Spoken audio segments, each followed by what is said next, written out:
ஆலயா cotton வேட்டிகள் ஷர்ட்டுகள் wedding celebration.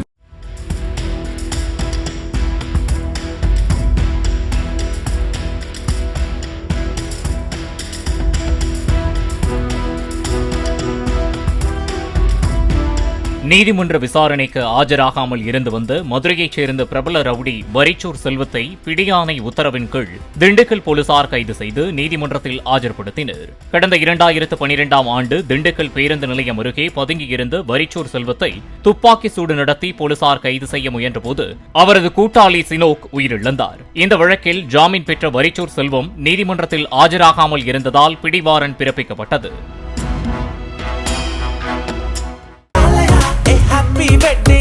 ஆலயா cotton வேட்டிகள் ஷர்ட்டுகள் வெட்டிங் செலிப்ரேஷன். பிளே ஸ்டோர் மற்றும் ஆப் ஸ்டோரில் இருந்து பாலிமர் செயலியை QR கோடு மூலம் பதிவிறக்கம் செய்யுங்கள். செய்திகளை உடனுக்குடன் பெறுங்கள்.